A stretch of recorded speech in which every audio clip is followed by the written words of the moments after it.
Langit Jakarta sore itu berwarna oranye keemasan, warna yang sama dengan logo Kencana Group yang terpantul di jendela kaca ruang kerjaku di lantai 30. Kencana Group adalah warisan ayahku, jantung dan jiwanya yang ia bangun dari nol. Dan kini, itu menjadi milikku. Milik kami. Aku memutar kursiku, memandangi foto di mejaku. Aku, Rian, dan Bima, putra kami yang berusia 6 tahun.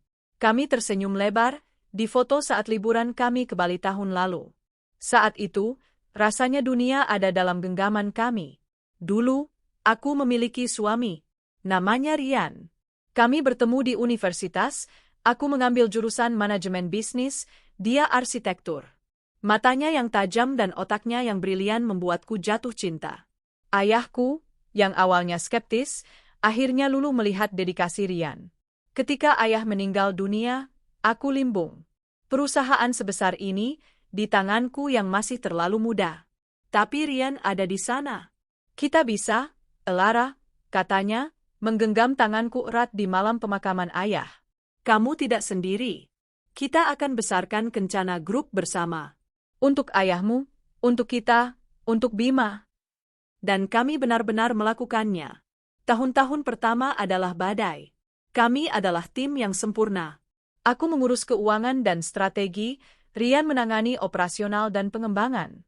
Kami bekerja hingga larut malam, mengubah ruang makan kami menjadi ruang rapat darurat, dengan tumpukan cetak biru dan laporan keuangan di antara piring makan malam kami yang sudah dingin. Kami kompak. Kami bersemangat. Setiap presentasi yang sukses, setiap tender yang kami menangkan, terasa seperti kemenangan pribadi yang kami rayakan dengan segelas kopi murahan di pantry kantor pada jam 3 pagi, tertawa dalam kelal, an yang membahagiakan. Di tengah semua itu, ada Bima. Kehadiran Bima adalah jangkar kami. Namun, ambisi kami menuntut pengorbanan. Aku dan Rian sama-sama sadar, kami tidak bisa memberikan Bima perhatian penuh di jam kerja. Akhirnya, kami membuat keputusan sulit. Siang hari, Bima akan dirawat oleh Santi, ibu Rian, neneknya sendiri. Hatiku perih setiap pagi mengantarnya. Wajah mungilnya yang kadang merengek, Bima mau ikut bunda ke kantor, adalah belati kecil yang menusuk hatiku. Hanya sementara, sayang, bisikku, lebih untuk meyakinkan diriku sendiri. Bunda dan ayah sedang membangun istana untuk Bima. Santi, ibu mertuaku, menyambut Bima dengan tangan terbuka. Sudah, Elara, kalian fokus saja bekerja. Biar Bima sama Oma aman. Dan kami pun fokus. Kami bekerja sekeras yang kami bisa, didorong oleh rasa bersalah karena menitipkan Bima. Tapi kami bersumpah, malam hari adalah milik Bima. Dan kami menepatinya. Pukul 7 malam, tidak peduli seberapa genting rapat atau seberapa menumpuk dokumen, kami akan pulang. Pintu rumah terbuka, dan kami akan disambut teriakan Bima, "Ayah! Bunda!" Kami akan melepaskan jas dan sepatu hak tinggi kami, berganti menjadi kaos oblong, dan duduk di lantai, membangun menara Lego, membaca buku cerita dengan suara-suara konyol, atau sekadar menggelitiknya sampai dia terkikik kehabisan napas. Di saat-saat itu, kami adalah keluarga paling bahagia di dunia. Kelelahan seharian menguap. Beban perusahaan raksasa terasa ringan. Kami memfokuskan semua sisa energi kami untuk anak itu. Kami utuh. Hingga Kencana Group tumbuh lebih besar dari yang pernah kami bayangkan. Kami menjadi pemain utama di industri properti. Dan seperti predator yang telah menguasai wilayahnya, kami mencari mangsa baru. Elara, kata Rian suatu malam, setelah Bima tertidur. Dia membentangkan cetak biru baru di meja makan kami. Kita harus ekspansi. Aku melihat potensi besar di luar kota. Surabaya, Medan, Makassar. Aku melihat api di matanya. Api ambisi yang sama yang membuatku jatuh cinta padanya. Aku setuju, kataku. Tapi itu berarti? Itu berarti aku harus lebih sering bepergian, potongnya. Aku harus mengawasi pembukaan cabang baru ini secara pribadi. Ini proyek besar, El. Ini akan melipat gandakan aset kita. Aku menelan ludah, merasakan firasat samar, tapi aku menepisnya. Ini Rian. Ini suamiku. Pasangan hidupku. Baiklah. Lakukan. Aku akan menjaga benteng di Jakarta. Dia mencium keningku. Aku tahu aku bisa mengandalkanmu. Cabang pertama di Surabaya dibuka dengan sukses besar. Pesta peresmiannya megah. Aku dan Bima terbang untuk hadir. Rian, dalam setelan jas barunya, tampak gagah di podium. Dia adalah raja. Dan aku, ratunya. Tapi setelah itu, segalanya mulai berubah. Awalnya pelan, hampir tak kentara. Telepon malam hari kami yang biasanya panjang, kini menjadi lebih singkat. Aku lelah, El. Baru selesai rapat maraton. Oke, Mas. Selamat istirahat. Aku dan Bima sayang Mas. Ya. Salam untuk Bima. Klik. Dulu, dia tidak akan pernah menutup telepon tanpa mengatakan, aku juga sayang kalian. Aku mencoba mengerti. Aku tahu betapa melelahkannya mengurus bisnis baru di kota orang. Dia pasti lelah. Tentu saja dia lelah. Lalu dia membuka cabang kedua di Medan. Waktunya di luar kota menjadi semakin lama. Seminggu menjadi 2 minggu. 2 minggu menjadi sebulan. Dia betah sekali di sana. Mas, kapan pulang? Bima kangen. Lusa, mungkin. Masih banyak yang harus diurus. Kirim saja fotonya. Bahkan ketika dia pulang ke Jakarta, dia terasa berbeda. Dia ada di sini, duduk di sebelahku di sofa, tapi matanya terpaku pada ponselnya. Dia tersenyum pada Bima, tapi senyumnya tidak mencapai matanya. Dia menjadi cuek, dingin. Aku merasakan kekosongan yang dingin mulai merayap di antara kami, mengisi ruang tempat tawa dan kehangatan kami dulu berada. Mas, ada masalah? Tanyaku suatu malam, memberanikan diri. Dia menghela napas, tampak kesal. Masalah apa? Aku capek, Lara. Kamu tidak tahu seberapa besar tekanan di luar sana. Mengurus ratusan karyawan baru, berurusan dengan preman lokal, izin yang dipersulit. Bisakah kamu tidak menambah bebanku dengan pertanyaan-pertanyaanmu? Aku terdiam, tertampar. Sejak kapan aku menjadi beban? Sejak kapan kami berhenti menjadi kita yang melawan dunia dan menjadi aku melawan kamu? Aku menelan luka itu, mencoba lagi. Maaf, Mas. Aku hanya khawatir. Kamu terlihat jauh. Dia meletakkan ponselnya, akhirnya menatapku. Tapi tatapan itu kosong. Aku hanya lelah, ulangnya, kata-kata yang menjadi mantranya. Aku butuh istirahat. Dia berbalik, memunggungiku di tempat tidur. Dan aku, dalam diam, memandangi punggungnya yang terasa begitu asing. Malam itu, untuk pertama kalinya, aku merasa sendirian di ranjang pernikahan kami. Aku memeluk guling erat-erat, mencoba mengabaikan alarm yang berbunyi di dalam hatiku. Alarm yang mengatakan bahwa ini bukan sekadar kelelahan. Ini adalah awal dari sesuatu yang jauh lebih gelap. Dan itu terus terjadi.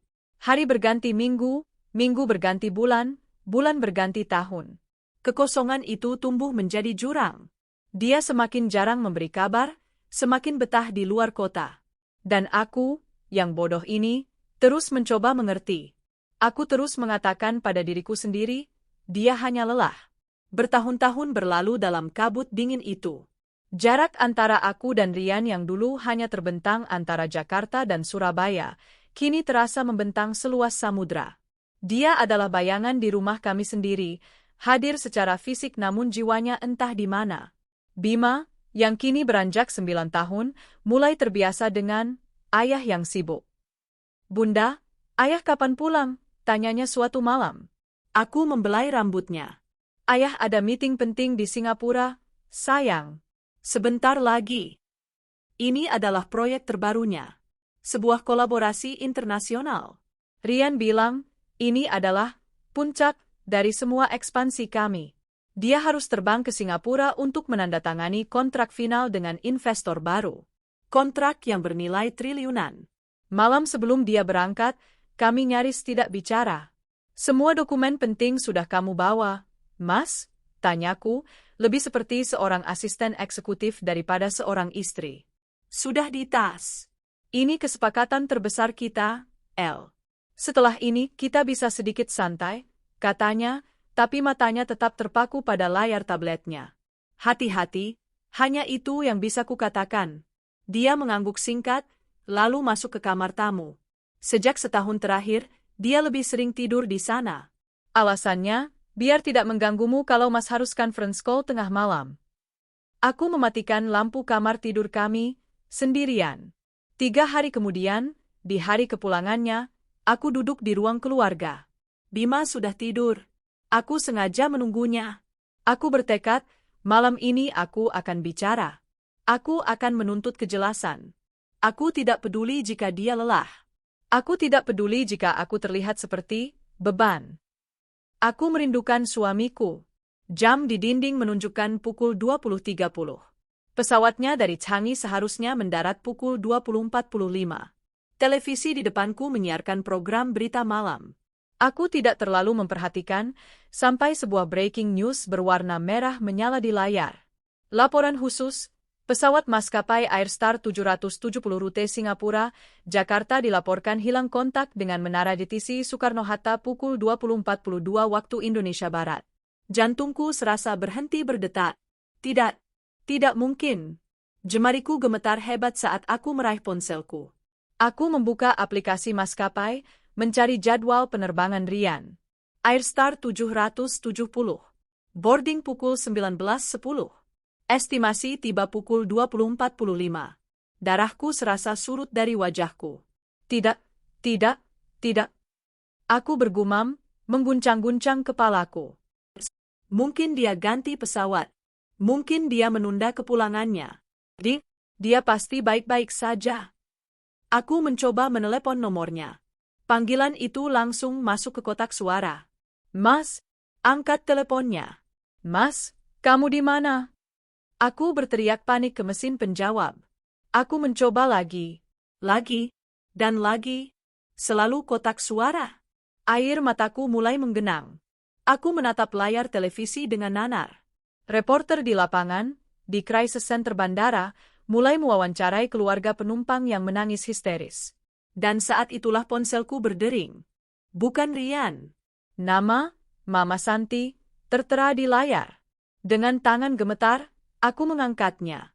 Halo, Suara ibu mertuaku menjerit, memekakkan telinga. Itu bukan tangisan duka. Itu jeritan panik yang murni. Pesawatnya. Rian di pesawat itu. Mama tahu dari mana? Suaraku bergetar. Pihak maskapai. Mereka baru saja menelpon Mama. Nama Rian ada di manifest penumpang. Ya kan? Rian anakku. Anakku satu-satunya. Gelas air yang kupegang terlepas dari tanganku, pecah berkeping-keping di lantai marmer. Tapi aku tidak mendengarnya. Aku hanya mendengar deru statis di kepalaku. Duniaku runtuh. Aku tidak ingat apa yang terjadi selanjutnya. Yang aku tahu, aku terduduk di lantai, di antara pecahan kaca, dan aku berteriak. Aku berteriak memanggil namanya, memanggil Tuhan, memohon agar ini semua hanya mimpi buruk. Laporan berita di jam-jam berikutnya mengkonfirmasi yang terburuk. Puing-puing pesawat ditemukan di perairan utara Jakarta. Tidak ada indikasi korban selamat. Hari-hari berikutnya adalah neraka yang beku. Aku bergerak seperti robot. Mengurus Bima, menemui pengacara, berbicara dengan tim Kencana Group, menerima tamu yang berbelasungkawa. Tapi aku tidak di sana. Jiwaku ada di dasar laut itu, mencari suamiku. Bagian terberat adalah Bima. Aku memeluknya erat di tempat tidurnya.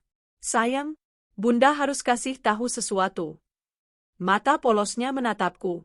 Ayah sudah pulang, Bun? Hatiku hancur berkeping-keping.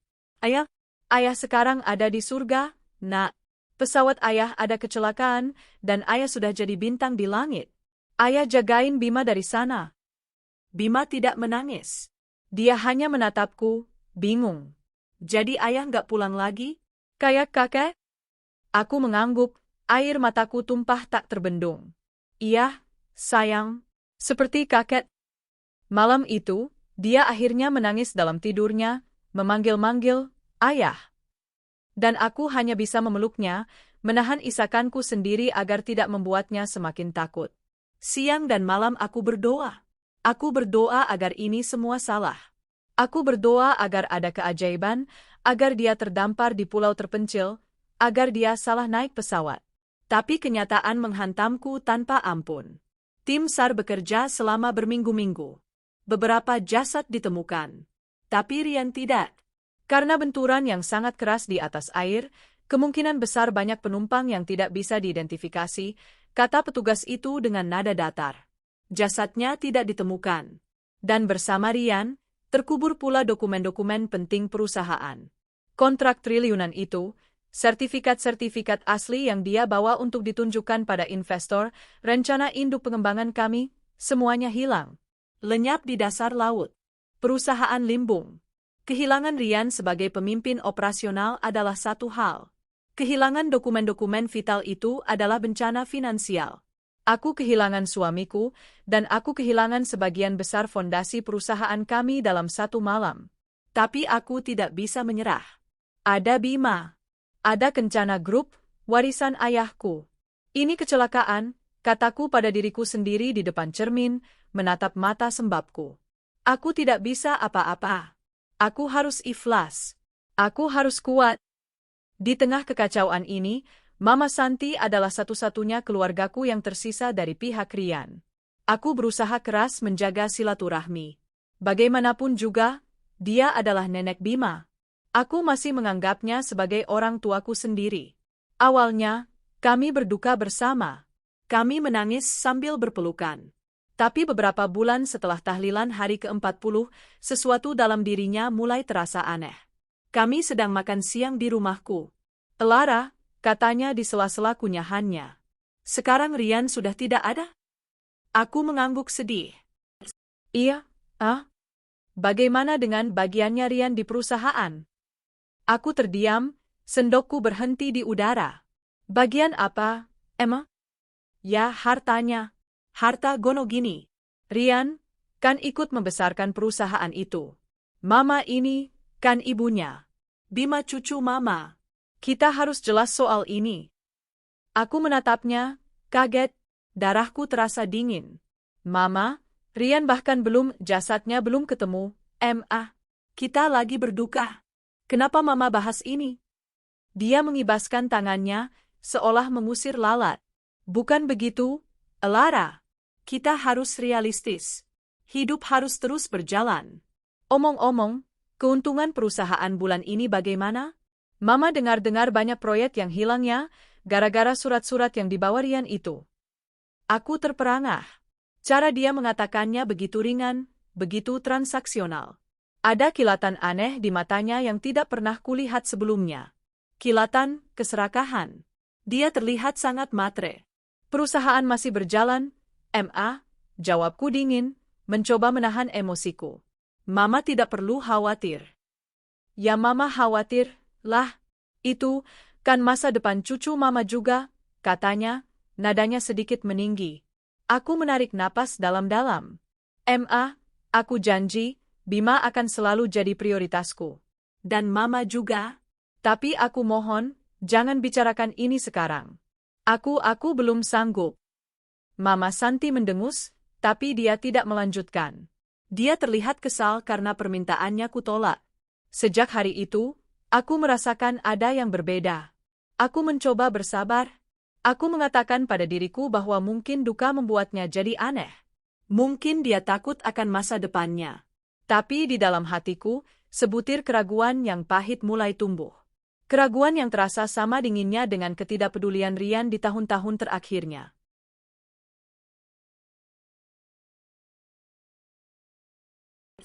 Jarak antara aku dan Rian yang dulu hanya terbentang antara Jakarta dan Surabaya, kini terasa membentang seluas samudra.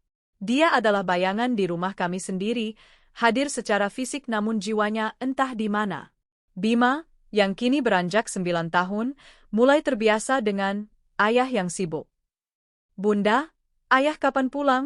Tanyanya suatu malam. Aku membelai rambutnya. Ayah ada meeting penting di Singapura, sayang. Sebentar lagi.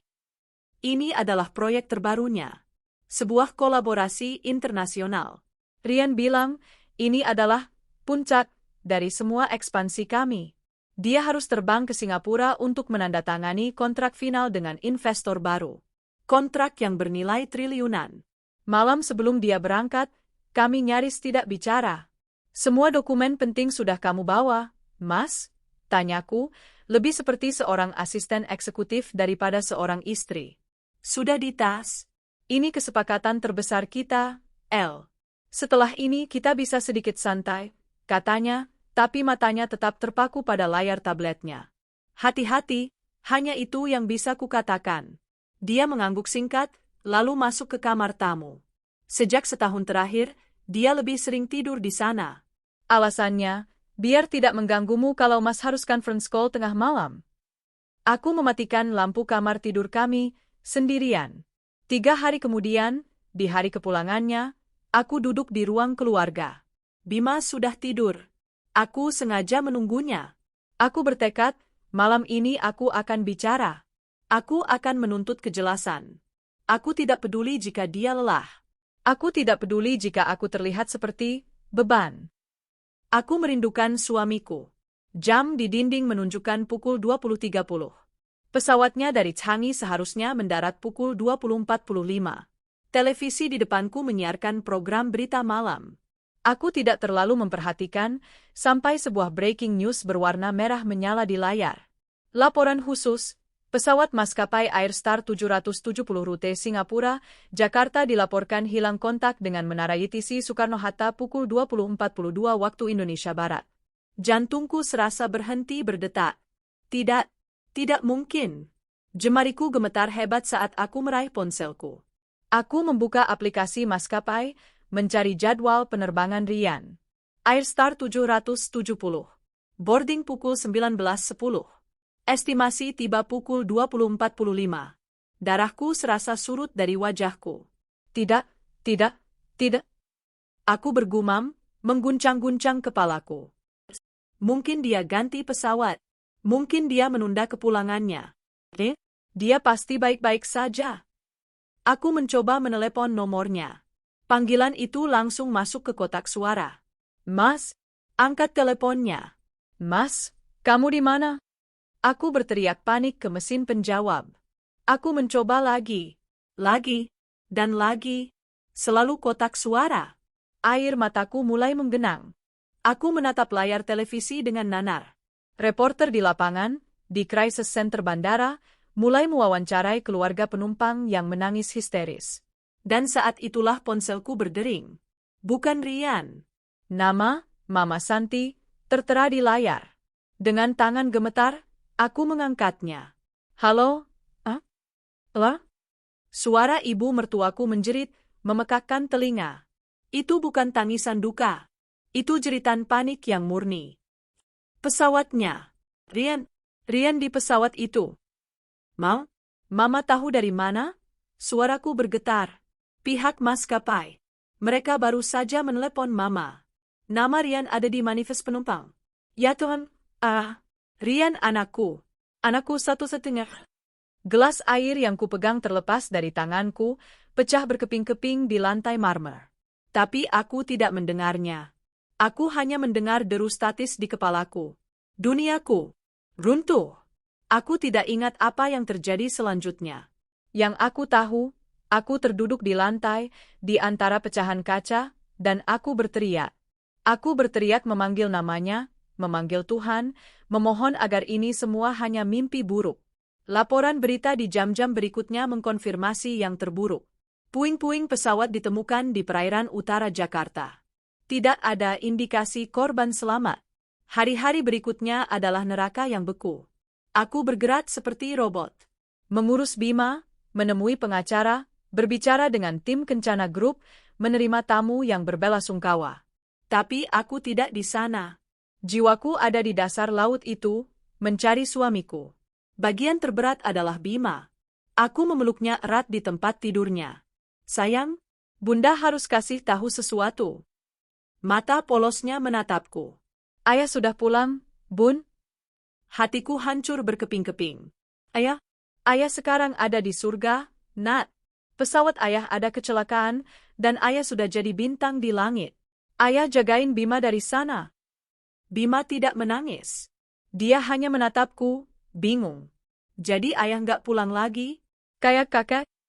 Aku mengangguk, air mataku tumpah tak terbendung. Iya, sayang. Seperti kakek. Malam itu, dia akhirnya menangis dalam tidurnya, memanggil-manggil, ayah. Dan aku hanya bisa memeluknya, menahan isakanku sendiri agar tidak membuatnya semakin takut. Siang dan malam aku berdoa. Aku berdoa agar ini semua salah. Aku berdoa agar ada keajaiban, agar dia terdampar di pulau terpencil, agar dia salah naik pesawat. Tapi kenyataan menghantamku tanpa ampun. Tim SAR bekerja selama berminggu-minggu. Beberapa jasad ditemukan. Tapi Rian tidak. Karena benturan yang sangat keras di atas air, kemungkinan besar banyak penumpang yang tidak bisa diidentifikasi, kata petugas itu dengan nada datar. Jasadnya tidak ditemukan.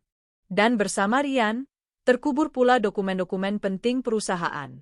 Kontrak triliunan itu, sertifikat-sertifikat asli yang dia bawa untuk ditunjukkan pada investor, rencana induk pengembangan kami, semuanya hilang. Lenyap di dasar laut. Perusahaan limbung. Kehilangan Rian sebagai pemimpin operasional adalah satu hal. Kehilangan dokumen-dokumen vital itu adalah bencana finansial. Aku kehilangan suamiku, dan aku kehilangan sebagian besar fondasi perusahaan kami dalam satu malam. Tapi aku tidak bisa menyerah. Ada Bima. Ada Kencana Group, warisan ayahku. Ini kecelakaan, kataku pada diriku sendiri di depan cermin, menatap mata sembabku. Aku tidak bisa apa-apa. Aku harus ikhlas. Aku harus kuat. Di tengah kekacauan ini, Mama Santi adalah satu-satunya keluargaku yang tersisa dari pihak Rian. Aku berusaha keras menjaga silaturahmi. Bagaimanapun juga, dia adalah nenek Bima. Aku masih menganggapnya sebagai orang tuaku sendiri. Awalnya, kami berduka bersama. Kami menangis sambil berpelukan. Tapi beberapa bulan setelah tahlilan hari ke-40, sesuatu dalam dirinya mulai terasa aneh. Kami sedang makan siang di rumahku. Lara, katanya di sela-sela kunyahannya. Sekarang Rian sudah tidak ada? Aku mengangguk sedih. Iya, bagaimana dengan bagiannya Rian di perusahaan? Aku terdiam, sendokku berhenti di udara. Bagian apa, Ma? Ya, hartanya. Harta Gonogini. Rian, kan ikut membesarkan perusahaan itu. Mama ini, kan ibunya. Bima cucu Mama. Kita harus jelas soal ini. Aku menatapnya, kaget. Darahku terasa dingin. Mama, Rian bahkan jasadnya belum ketemu, Ma. Kita lagi berduka. Kenapa Mama bahas ini? Dia mengibaskan tangannya, seolah mengusir lalat. Bukan begitu, Lara. Kita harus realistis. Hidup harus terus berjalan. Omong-omong, keuntungan perusahaan bulan ini bagaimana? Mama dengar-dengar banyak proyek yang hilangnya, gara-gara surat-surat yang dibawa Rian itu. Aku terperangah. Cara dia mengatakannya begitu ringan, begitu transaksional. Ada kilatan aneh di matanya yang tidak pernah kulihat sebelumnya. Kilatan keserakahan. Dia terlihat sangat matre. Perusahaan masih berjalan, Ma, jawabku dingin, mencoba menahan emosiku.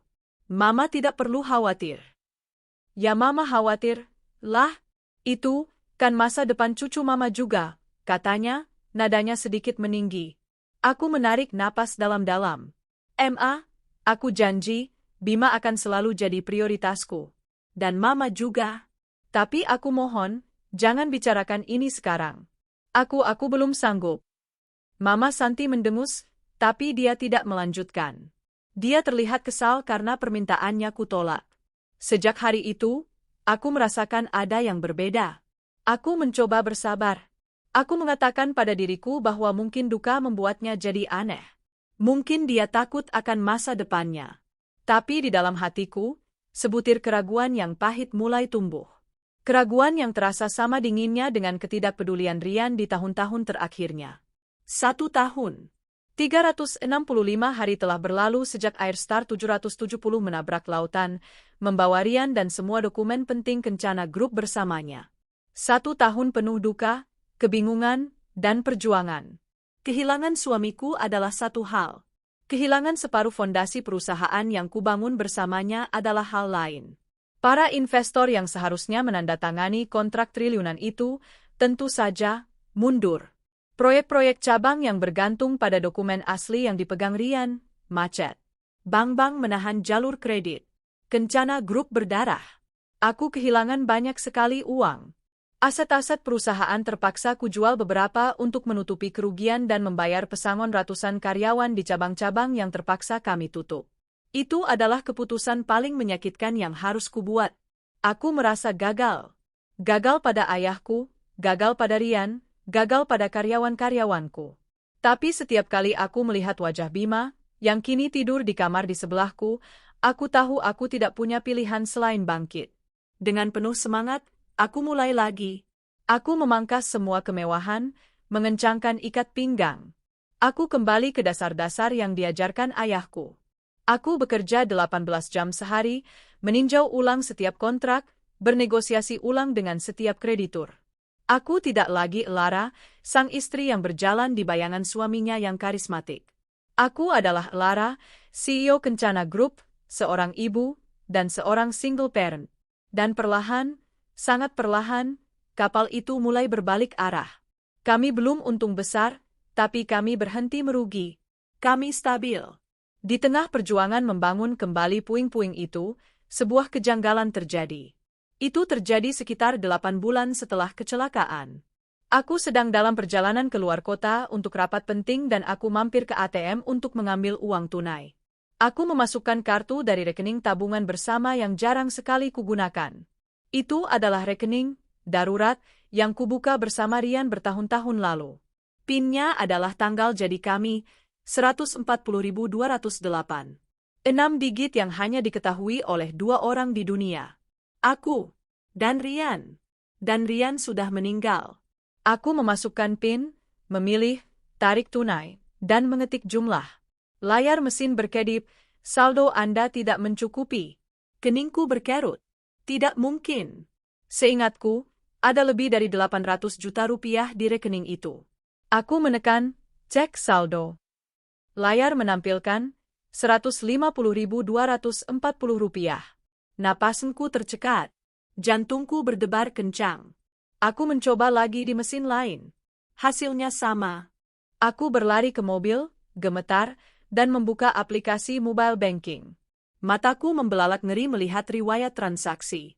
Tarik tunai, 10 juta rupiah tarik tunai, 10 juta rupiah transfer ke rekening XXX, 100 juta rupiah transfer ke rekening Y, 50 juta rupiah tarik tunai, 10 juta rupiah. Daftar itu panjang, terjadi selama 3 hari berturut-turut, tepat 1 minggu setelah kecelakaan pesawat Rian. Seluruh isi rekeningku dikuras habis, disisakan hanya 150.000 rupiah. Saat itu, aku sedang dalam puncak dukaku, nyaris tidak bisa bangkit dari tempat tidur. Aku segera menelepon bank. Aku berteriak, menangis, dan menuntut jawaban. Maaf, Ibu Lara, kata manajer bank itu dengan nada penuh simpati palsu. Semua transaksi ini sah. Dilakukan di beberapa lokasi ATM di luar kota. Dan PIN yang digunakan benar. Tidak ada pembobolan sistem. Menurut catatan kami, ini adalah transaksi yang valid. Valid? Teriakku. Itu uang saya. Suami saya baru saja meninggal. Hanya kami berdua yang tahu PIN itu. Mungkin ibu pernah memberitahukannya pada seseorang? Saudara? Asisten pribadi? Tidak. Penyelidikan internal bank tidak menemukan titik temu. Polisi mengangkat bahu. Tidak ada rekaman CCTV yang jelas. Rekening tujuan transfer itu adalah rekening bodong yang langsung ditutup setelah dana ditarik tunai. Buntu. Aku kehilangan 800 juta begitu saja. Aku menangis berhari-hari. Bukan hanya karena uangnya, tapi karena rasa pelanggaran. Seseorang di luar sana, seseorang yang tahu rahasiaku dan Rian, telah merampokku di saat aku paling rapuh. Tapi aku tidak punya bukti. Aku tidak punya tersangka. Dan aku punya perusahaan yang harus diselamatkan. Akhirnya, dengan berat hati, aku ikhlaskan. Seperti dokumen-dokumen perusahaan, uang itu hilang ditelan kegelapan. Aku menganggapnya sebagai bagian dari bencana yang menimpaku. 1 tahun telah berlalu penuh. Hubunganku dan Mama Santi tetap terjalin. Aku masih memintanya mengantar Bima sesekali atau mengundangnya makan malam. Dia masih nenek Bima, tapi sikap maternya semakin menjadi. Setiap berkunjung, dia tidak pernah lupa menanyakan keuntungan perusahaan. Syukurlah, Elara, kamu bisa bangkit lagi. Pasti keuntungannya sudah mulai kelihatan, ya? Tanyanya sore itu, sambil menyeruput teh di ruang tamuku. Cukup untuk menggaji karyawan dan membayar tagihan, Ma. Jawabku diplomatis. Dia mendengus. Masa cuma cukup? Rumah ini besar, perawatannya mahal. Bima juga sekolahnya internasional. Mama cuma takut kamu nggak sanggup sendirian. Aku sanggup, Ma. Terima kasih sudah khawatir. Aku tersenyum tipis. Kami mengobrol basa-basi lagi, sebelum akhirnya dia pamit. Mama pulang dulu, ya. Besok Mama ada arisan. Iya, Ma. Hati-hati di jalan. Aku mengantarnya sampai ke depan pintu. 1 jam kemudian, aku sedang membantu Bima mengerjakan PR di ruang makan ketika aku melihatnya. Sebuah ponsel tergeletak di meja kopi. Ponsel Mama Santi. Dia pasti lupa. Aku mengambilnya. Ini sudah jam 5 sore. Tidak mungkin aku mengantarnya kembali ke rumahnya di Bekasi malam ini. Besok sajalah. Aku meletakkan ponsel itu di meja nakas di kamarku, berniat mengembalikannya besok pagi. Aku melanjutkan malamku. Menidurkan Bima, meninjau beberapa laporan di laptopku, lalu akhirnya merebahkan diri di tempat tidur sekitar pukul 11 malam. Rumah sunyi. Hanya suara pendingin ruangan. Tiba-tiba, di keheningan malam, sebuah suara mengagetkanku. Pling, itu bukan ponselku. Itu ponsel Mama Santi di meja nakas. Aku meliriknya. Layarnya menyala, menampilkan notifikasi pesan baru. Aku tidak berniat membacanya. Tapi sesuatu di layar itu membuat darahku berhenti mengalir. Bukan isi pesannya, tapi foto profil WhatsApp di nomor yang baru saja mengirim pesan. Jantungku serasa diremas hingga berhenti berdetak. Mataku terpaku pada gambar bulat kecil di layar yang menyala itu. Itu bukan foto cucunya. Bukan foto bunga. Foto profilnya adalah wajah seorang pria. Wajah yang telah kukubur dalam-dalam di hatiku. Wajah yang kutangisi selama setahun penuh.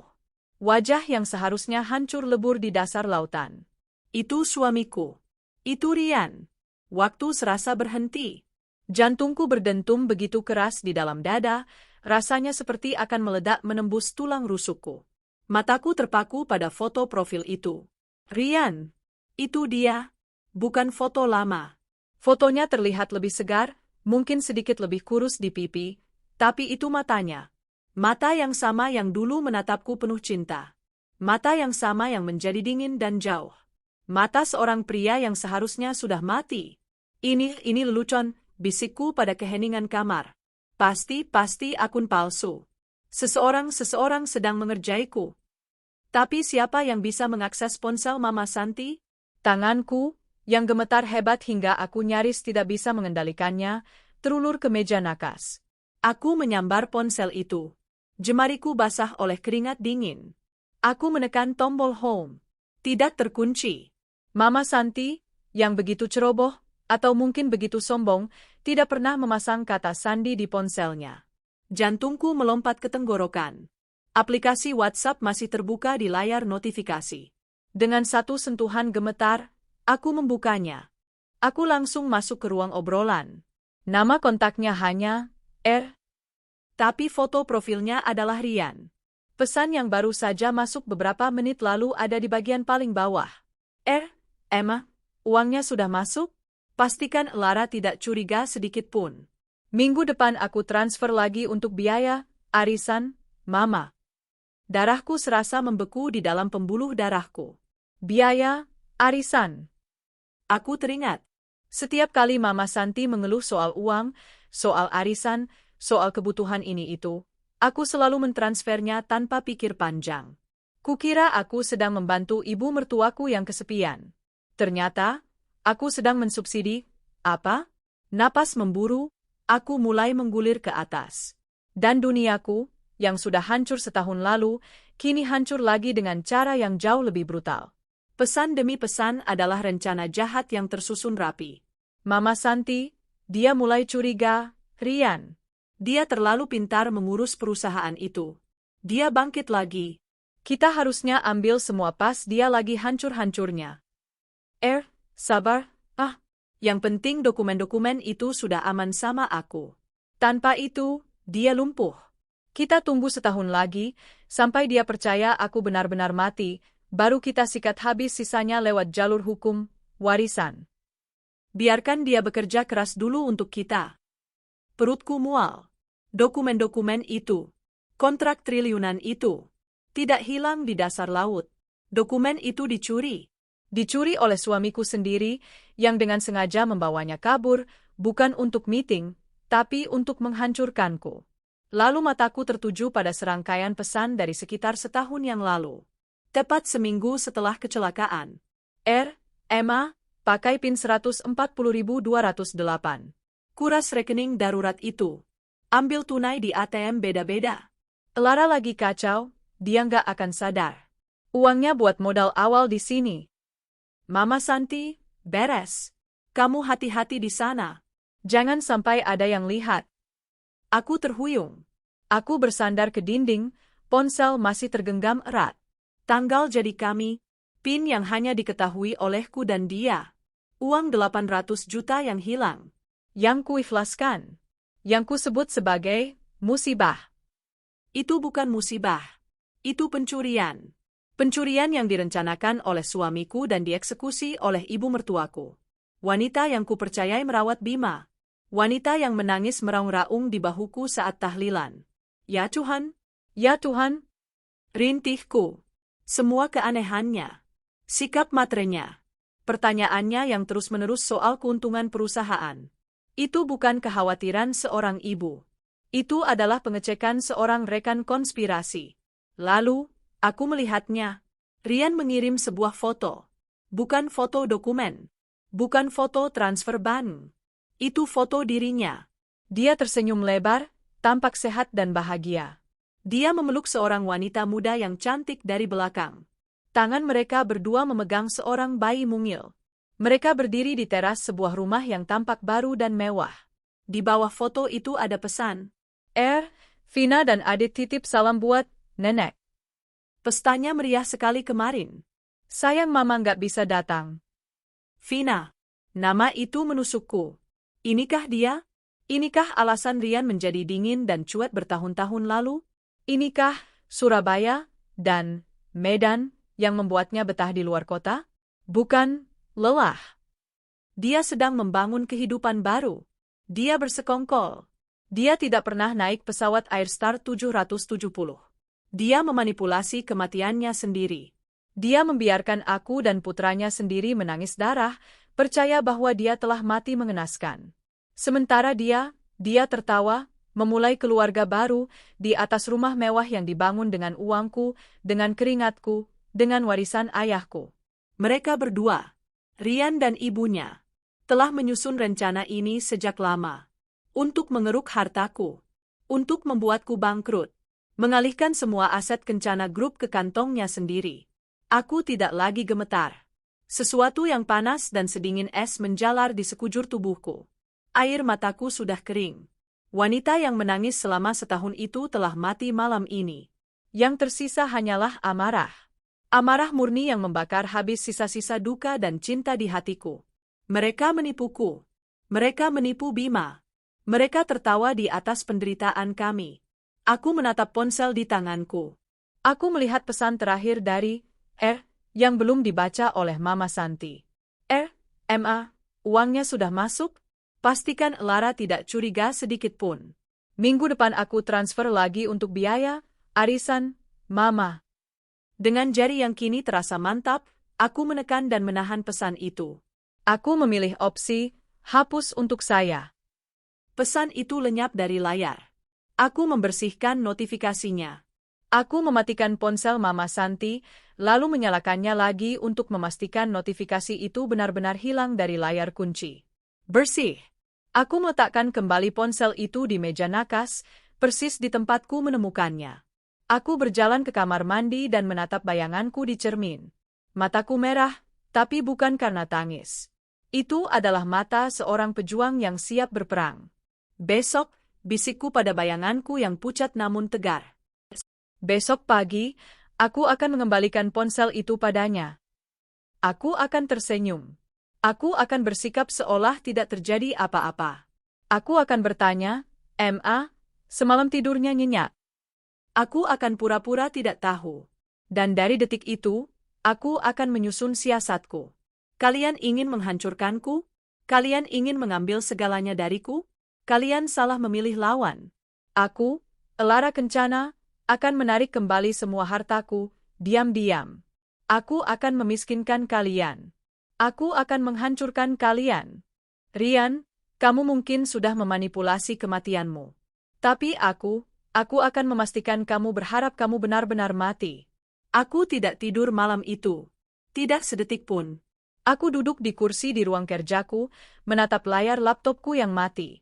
Bayangan wajahku terpantul di layar hitam itu. Mataku bengkak dan merah, tapi bukan lagi karena duka.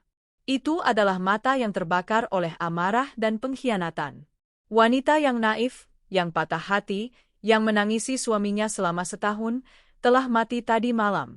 Yang tersisa adalah Elara Kencana, putri dari Kencana, singa betina yang anaknya diancam. Pukul 5:30 pagi, aku bangkit.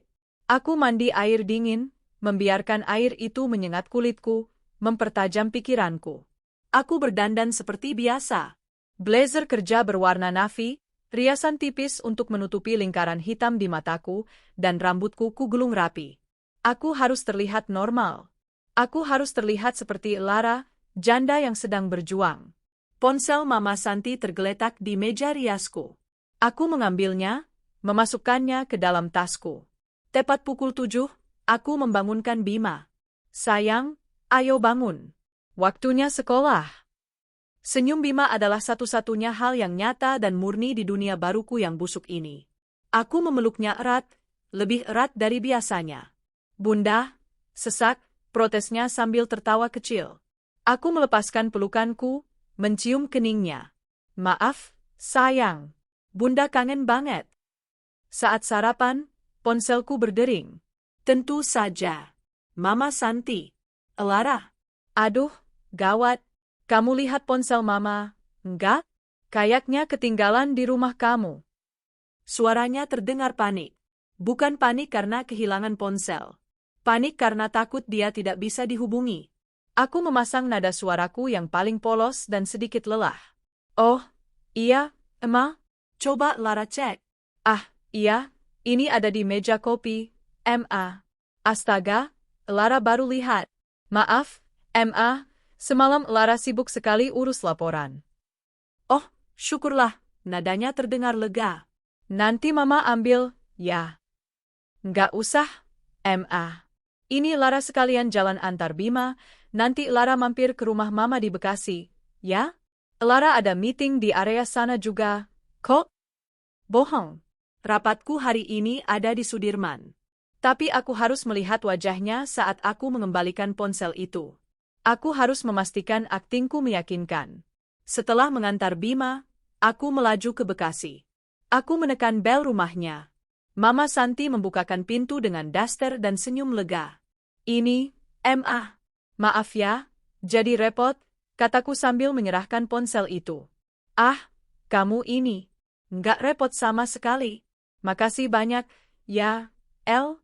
Kamu penyelamat Mama," katanya sambil cepat-cepat meraih ponsel itu, matanya sekilas memeriksa layar, mencari notifikasi yang tidak ada.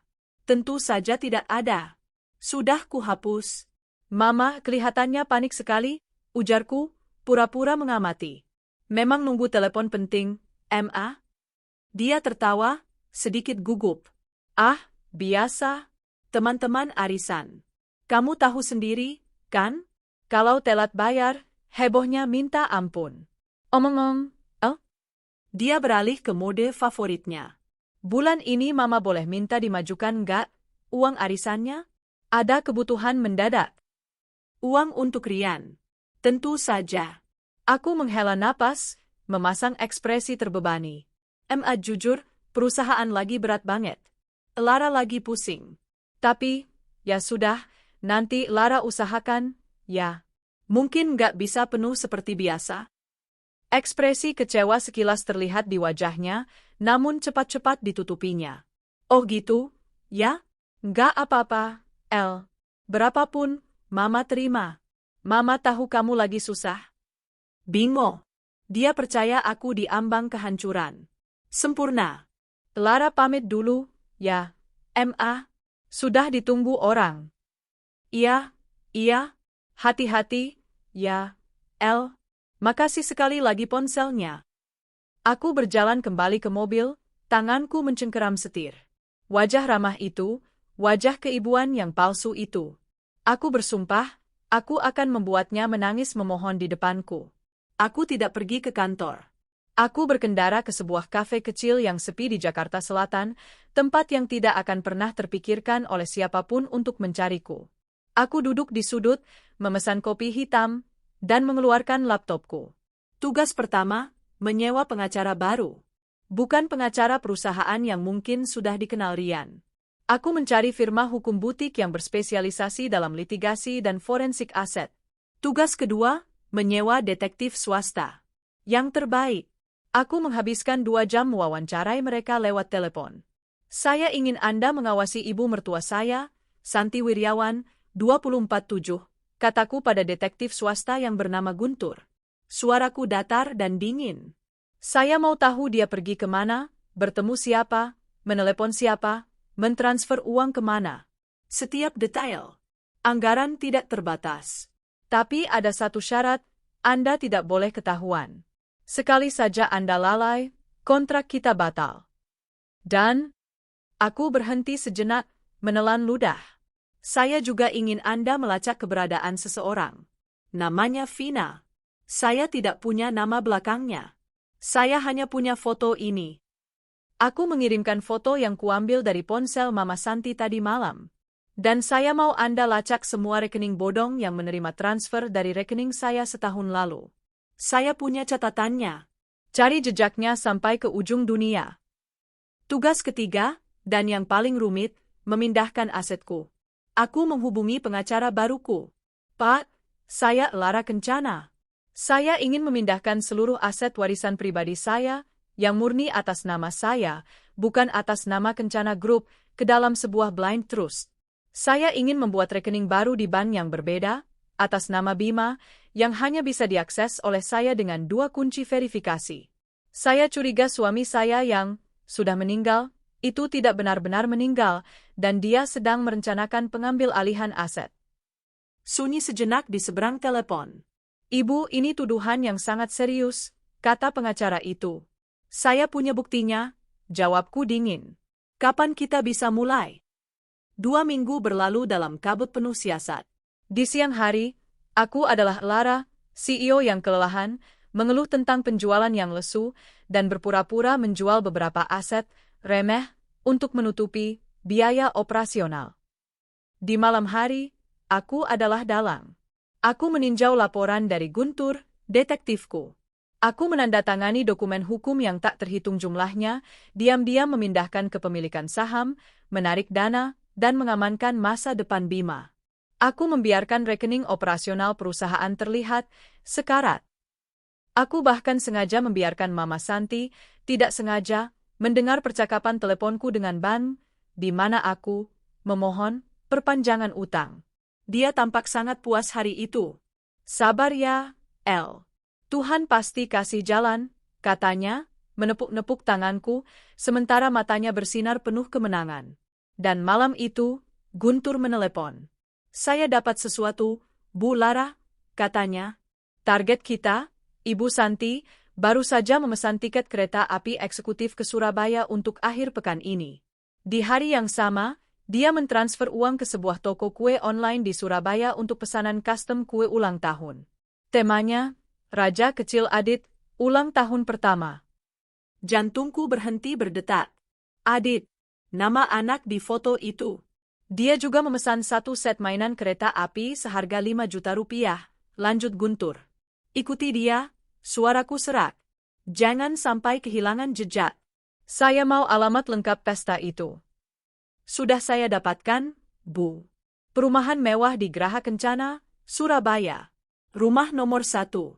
Anehnya, sertifikat rumah itu atas nama suami Anda, Rian Pratama. Aku menutup telepon. Tanganku gemetar, tapi kali ini bukan karena takut. Surabaya, kota tempat dia memulai ekspansinya.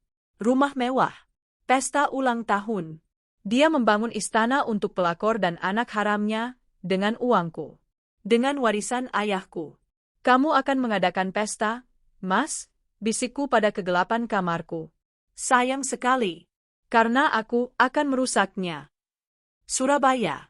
Kota ini pernah menjadi simbol kebanggaan kami, langkah pertama dari ekspansi besar Kencana Group. Sekarang, kota ini terasa seperti nisan dari pernikahan kami. Aku terbang ke Surabaya pada hari yang sama dengan Mama Santi, namun dengan penerbangan yang berbeda dan memesan di menit Guntur dan timnya sudah siaga di Bandara Juanda, memantau setiap pergerakan wanita tua itu. Target, Mama Santi, sudah dijemput, lapor Guntur lewat AirPC yang tersambung ke ponselku.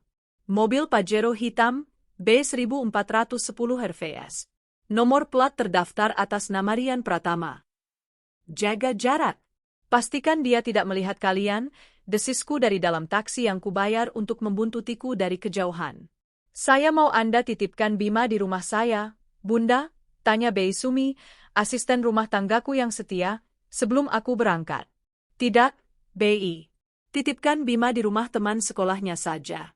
Bilang Bunda ada urusan mendadak perusahaan di luar kota, kataku. Kebohongan itu terasa pahit, tapi ini adalah pertempuran yang tidak bisa melibatkan anakku. Perjalanan itu terasa singkat sekaligus selamanya. Mobil yang membawa Mama Santi melaju kencang, keluar dari tol, dan memasuki kawasan perumahan elit di bagian barat Surabaya. Geraha Kencana. Ironi dari nama itu menghantamku seperti tamparan. Rian, bajingan itu, bahkan tidak punya kreativitas untuk memberi nama persembunyiannya. Dia menggunakan nama warisan ayahku untuk menampung pelakornya. Taksiku berhenti di gerbang satpam, tapi Guntur sudah mengaturnya. Sebuah mobil sewaan lain, Honda Brio hitam yang tidak mencolok, sudah menungguku di pos keamanan, lengkap dengan kartu akses masuk yang telah diduplikasi oleh timnya. Bu Lara, kami di Blok B nomor 17, mengawasi dari kejauhan. Rumah target ada di Blok A, nomor 1. Persis di Hook, lapor Guntur. Aku mengambil alih kemudi mobil sewaan itu. Tanganku stabil. Jantungku berdebar, tapi bukan karena takut. Itu adalah debaran adrenalin seorang pemburu. Aku melaju pelan. Blok A. Dan di sanalah dia. Rumah itu persis seperti yang digambarkan Rian dan Vina di foto. Megah. 2 lantai, arsitektur modern minimalis dengan sentuhan marmer dan kayu. Halaman depannya dihiasi balon-balon berwarna biru dan perak. Sebuah spanduk besar tergantung di teras. Selamat ulang tahun pertama, Raja kecil kami, Adita Pratama. Dia bahkan menggunakan nama keluarga yang sama. Nama yang seharusnya menjadi milik Bima. Perutku mual. Aku memarkir mobilku 3 rumah jauhnya, di bawah pohon rindang, tapi dengan pemandangan langsung ke pintu masuk. Aku melihat mobil Pajero hitam itu terparkir di carport. Mama Santi, dengan kebaya barunya yang mencolok, sedang disambut di teras. Dan kemudian, aku melihatnya. Pertama, wanita itu, Vina. Dia cantik, harus kuakui. Muda, segar, dengan gaun musim panas berwarna kuning yang memeluk tubuhnya.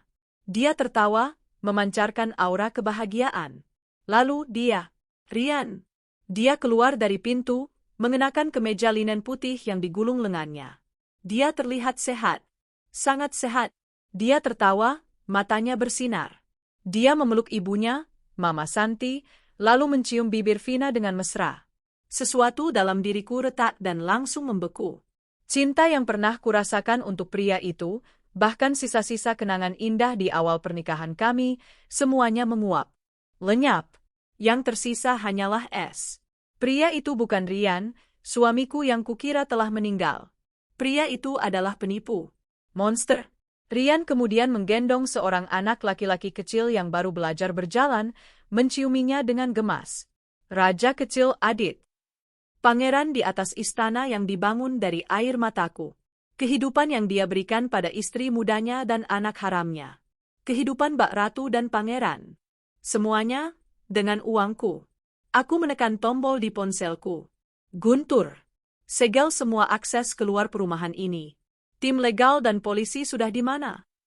Siap, Bu. Tim legal 15 menit lagi. Polisi kami hubungi begitu ibu memberi perintah.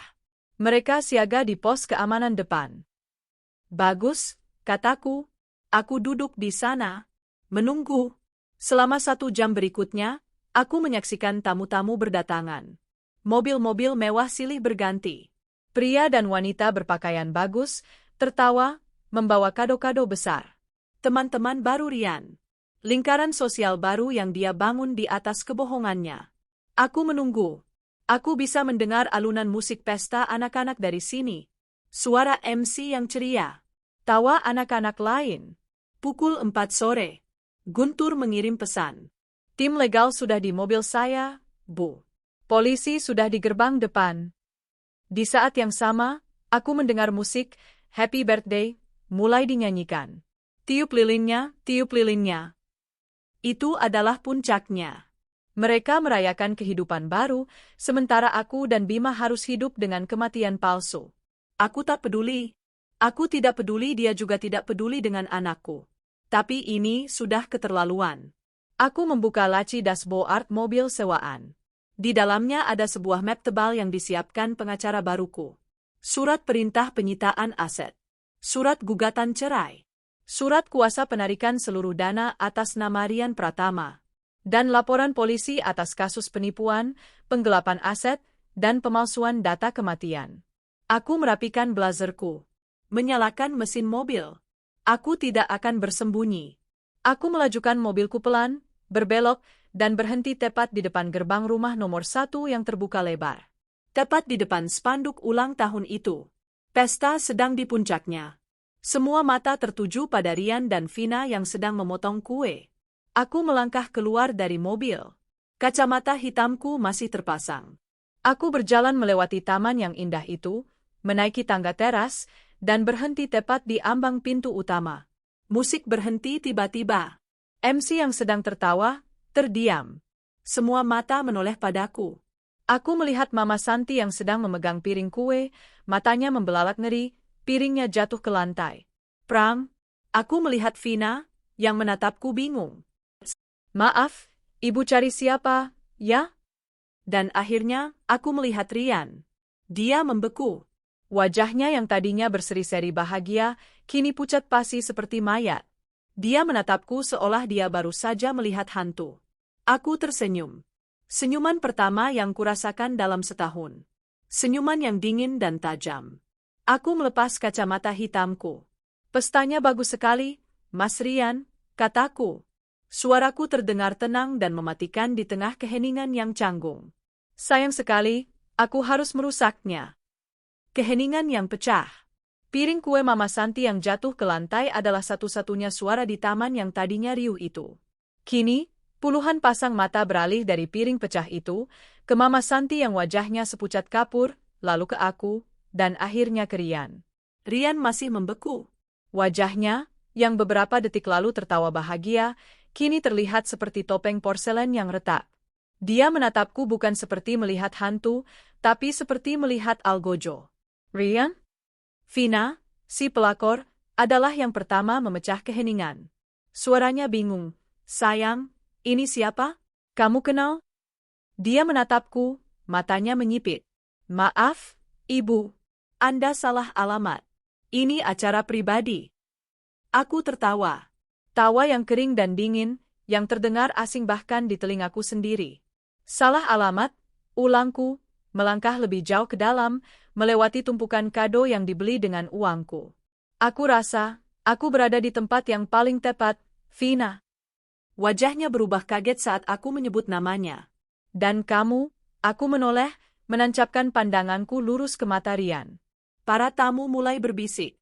Para hadirin sekalian, kataku, suaraku kuperkeras agar terdengar sampai ke barisan belakang. Perkenalkan, ini adalah suamiku. Rian Pratama. Apa? Vina menjerit. Bisik-bisik itu berubah menjadi gumaman syok. Rian akhirnya bergerak. Desisnya, melangkah maju, berusaha meraih lenganku, berusaha membawaku pergi dari keramaian. Jangan di sini. Kamu gila? Ayo kita bicara di dalam. Aku menepis tangannya dengan kasar. Lepas, sentakku. Jangan sentuh aku dengan tangan kotormu. Bicara? Aku menatapnya dengan jijik. Bicara apa lagi, Mas? Bicara soal bagaimana kamu memasukkan kematianmu di kecelakaan Airstar 770. Suara jeritan tertahan terdengar dari kerumunan tamu. Atau kita bicara, lanjutku, suaraku semakin tajam, soal bagaimana kamu dibantu ibumu. Aku menunjuk Mama Santi, yang kini gemetar hebat sambil bersandar di pilar, mencuri 800 juta dari rekeningku seminggu setelah kamu mati, tepat saat aku dan putramu sedang menangis darah. Putra? Vina membeo, wajahnya kini pucat. Aku berbalik menghadapnya. Putra kami, Bima, anak yang dia tinggalkan. Anak yang dia biarkan percaya kalau ayahnya sudah mati. Sementara ayahnya, aku membuat gerakan menyapu ke seluruh pesta. Ayahnya sibuk membangun istana ini, merayakan ulang tahun anak haramnya dengan uang warisan ayahku. Vina berteriak, amarah kini menggantikan kebingungannya. Kamu yang gila. Rian suamiku. Kami menikah. Niat. Anaknya. Anaknya? Aku tertawa lagi. Oh, aku tahu. Tapi siapa yang membiayai raja kecil ini? Siapa yang membelikan rumah mewah ini? Siapa yang membayar gaun kuningmu yang cantik itu? Aku. Dasar perempuan gila. Vina kehilangan kendali. Matanya liar. Kamu iri. Kamu mau merebut Rian dariku. Akan kucakar wajahmu. Dia berlari ke arahku, tangannya terangkat dengan kuku-kuku teracung, siap menjambakku.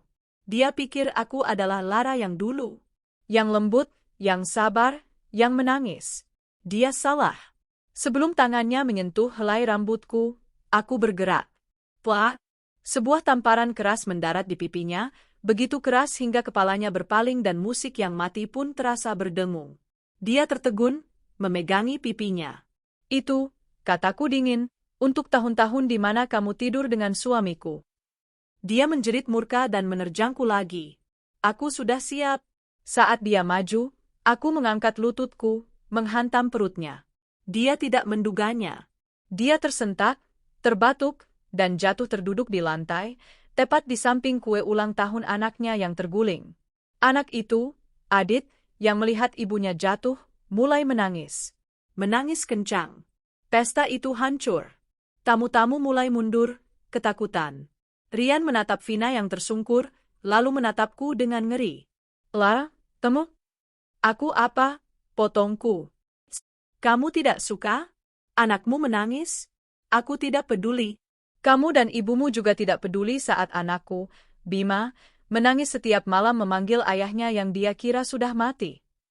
Aku berjalan ke meja, mengabaikan Vina yang terisak-isak di lantai. Aku melempar map tebal yang kubawa ke atas tumpukan kue yang hancur. Ini, kataku pada Rian. Rian menatap map itu dengan nanar. Surat gugatan cerai, kataku, suaraku datar. Surat penarikan semua aset. Rumah ini, mobil-mobil di garasi itu. Semuanya dibeli atas namamu, tapi menggunakan dana dari Kencana Group yang sudah kualihkan ke rekening trust atas nama Bima. Tim hukumku sudah membekukan semuanya. Selamat, kamu resmi miskin. Lara, kamu tidak bisa? Rian mulai panik, wajahnya berkeringat. Oh, aku bisa. Aku tersenyum. Dan ibumu? Aku menoleh ke Mama Santi. Rumahmu di Bekasi. Yang cicilannya selalu kamu minta padaku? Yang renovasinya pakai uang, arisan, dariku? Itu juga dibeli pakai uang perusahaan. Anggap saja itu sewa. Dan hari ini, sewanya sudah habis. Rumah itu juga aku sita. Mama Santi akhirnya menjerit. Lara, jangan. Kamu tidak bisa lakukan ini padaku. Aku ibumu. Ibuku? Aku menatapnya. Ibuku tidak akan bersekongkol dengan anaknya untuk merampok menantunya sendiri. Ibuku tidak akan berpura-pura menangis di tahlilan padahal dia sibuk menguras ATM-ku. Silakan nikmati buah kebohonganmu, M.A. Rian. Lakukan sesuatu, Rian. Vina menangis dari lantai. Rian menatap ibunya yang histeris, istri mudanya yang tersungkur, dan aku yang berdiri tegak. Dia terlihat hancur. Pria yang merasa dirinya raja, kini tidak punya apa-apa. Dan satu lagi, kataku sambil mengeluarkan ponselku. Aku menekan satu nomor. Guntur. Sekarang. Apa? Apalagi ini, El? Tanya Rian, suaranya gemetar. Dua mobil polisi yang sejak tadi siaga di gerbang depan, kini menyalakan sirinenya dan melaju masuk ke halaman. Dua petugas berseragam turun, berjalan tegap, dipimpin oleh pengacaraku dan Guntur. Bapak Rian Pratama, tanya petugas itu. Rian menatap mereka dengan mata kosong. Anda ditangkap atas tuduhan pemalsuan dokumen kematian, penggelapan aset perusahaan, dan penipuan dalam jumlah besar. Para tamu berhamburan pergi, tidak mau terlibat. Rian tidak melawan. Dia hanya menatapku saat petugas memborgol tangannya. Matanya memohon. Lara, Bima, maafkan aku. Bisiknya. Katakan itu pada hakim, jawabku dingin. Mereka membawanya pergi. Dalam 1 detik. 1 detik kedatanganku, hidup bak raja yang mereka nikmati, hancur lebur menjadi debu. Mama Santi pingsan di teras. Vina menangis histeris, memeluk anaknya di tengah puing-puing balon dan kue. Aku berbalik, melangkah melewati kekacauan itu. Aku masuk ke mobilku, menyalakan mesin, dan pergi tanpa menoleh ke belakang. Aku tidak mendengar suara sirine polisi yang melengking itu lagi setelah aku berbelok di ujung jalan Blok A. Aku juga tidak mendengar jeritan Vina atau tangisan histeris Mama Santi. Satu-satunya suara di dalam mobil sewaanku adalah deru pendingin ruangan dan detak jantungku sendiri yang kini berdetak dengan ritme yang pelan dan mantap. Tanganku tidak gemetar di atas setir. Aku melaju keluar dari gerbang perumahan Graha Kencana. Para petugas keamanan, yang jelas sudah diperintahkan oleh tim Guntur, hanya mengangguk hormat saat mobilku lewat, seolah aku adalah tamu terhormat, bukan badai yang baru saja menghancurkan kehidupan di rumah nomor 1. Aku tidak merasa menang. Kemenangan terasa hangat dan membahagiakan. Ini terasa dingin. Ini adalah eksekusi. Ini adalah keadilan yang kulakukan sendiri. Saat aku memasuki jalan tol kembali menuju Bandara Juanda, aku menekan ERPC-ku. Guntur. Siap, Bu Lara. Saya di belakang mobil polisi. Menuju Polda Jatim, jawabnya sigap. Pastikan dia tidak bisa keluar. Gunakan semua koneksi. Aku tidak mau ada celah dia bisa bebas dengan jaminan malam ini, kataku, suaraku datar. Tim legal kami sudah mengurusnya, Bu. Tuduhannya berlapis, pemalsuan data kematian, penggelapan aset bernilai ratusan miliar, dan penipuan terencana. Dia tidak akan kemana-mana. Bagus. Bagaimana dengan rumah itu? Tim kami sudah menyegelnya begitu polisi pergi. Vina dan anaknya terpaksa harus kami minta keluar. Mereka tidak punya hak tinggal di aset sengketa. Aku terdiam sejenak, membayangkan Vina diusir dari istananya. Kemana dia pergi? Tidak tahu, Bu. Sepertinya menelepon kerabat. Tapi itu bukan urusan kita lagi. Dan untuk Ibu Santi, dia tadi pingsan, tapi sudah sadar. Tim medis yang kami siapkan sudah memeriksanya. Dia syok berat, tapi sehat. Dia dijemput oleh taksi. Sepertinya kembali ke stasiun. Rumah di Bekasi, kataku, mengingatkannya. Surat penyitaan akan kami kirimkan besok pagi ke alamat itu, Bu. Sah. Bagus. Terima kasih, Guntur. Kirimkan tagihanmu. Pekerjaanmu selesai dengan baik. Sama-sama, Bu.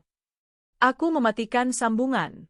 Di saat yang hampir bersamaan, di teras rumah Blok A nomor 1 yang kini gelap gulita, Vina duduk di lantai. Balon-balon di sekitarnya sudah kempes, diinjak-injak. Kue ulang tahun itu teronggok hancur di rumput. Anaknya, Adit, tertidur di pangkuannya, kelelahan setelah menangis berjam-jam. Air matanya sudah kering. Yang tersisa hanyalah tatapan kosong. Sebuah taksi online berhenti di depannya. Vina menggendong Adit, mengambil satu tas jinjing, satu-satunya hal yang diizinkan untuk dibawanya oleh tim legal Lara, dan masuk ke dalam taksi. "Kemana, Mbak?" tanya sopir. Vina terdiam lama. "Kemana?" Istana yang dia kira miliknya, kini disegel. Pria yang dia kira adalah raja, kini dipenjara. "Tahan." "Stasiun Gubeng," bisiknya. Dia tidak punya tempat lain untuk pergi selain kembali ke kota kecil asalnya, dengan rasa malu dan kehancuran. Dan ratusan kilometer jauhnya, di stasiun Gambir, Jakarta, Mama Santi turun dari kereta dengan langkah gontai. Dia tidak menangis lagi. Dia berjalan seperti zombie menuju rumahnya di Bekasi. Saat dia tiba di depan gerbang, sebuah kertas putih tertempel di sana. Dia menyipitkan mata, mencoba membacanya di bawah cahaya lampu jalan. Surat perintah penyitaan aset. Kakinya lemas. Dia jatuh terduduk di depan gerbang rumahnya sendiri yang kini bukan lagi miliknya. Habis. Semuanya habis. Aku mendarat di Jakarta pukul 11 malam. Udara ibu kota terasa berat dan lembab, tapi bagiku, ini adalah udara kebebasan. Aku melaju kencang membelah jalanan yang sepi.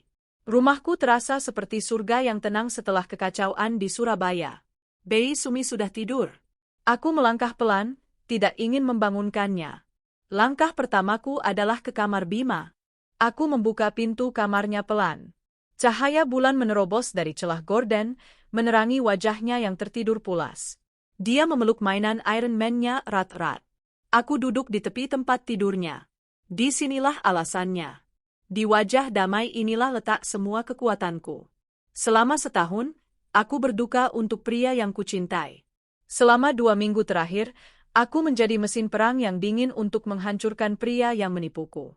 Semua amarah itu, semua strategi yang menusuk itu, semua es di hatiku, semuanya kulakukan agar anak ini tidak perlu merasakan satu hari pun lagi hidup dalam kebohongan. Agar warisannya, yang seharusnya menjadi miliknya, tidak dirampok. Anakku yang malang. Dia harus kehilangan figur ayah 2 kali. Pertama, saat ayahnya mati. Dan kedua, saat ayahnya ternyata hidup sebagai penjahat. Perlahan, air mata yang tidak keluar di Surabaya tadi, akhirnya menggenang. Tapi ini bukan air mata duka. Ini adalah air mata kelegaan. Aku mengelus rambutnya. "Semua akan baik-baik saja sekarang, sayang," bisikku. "Bunda janji." Aku mencium keningnya lama, menghirup aroma polosnya. Kemudian aku bangkit. Aku berjalan ke ruang kerjaku. Aku menyalakan komputer. Layar itu menyala, menampilkan logo Kencana Group. Perang belum selesai. Pertarungan hukum akan panjang dan melelahkan. Aku harus membersihkan nama perusahaan, memulihkan aset, dan yang terpenting, aku harus menjelaskan pada Bima, suatu hari nanti. Tapi malam ini, badai terbesar telah berlalu. Aku, Lara Kencana, telah merebut kembali hidupku.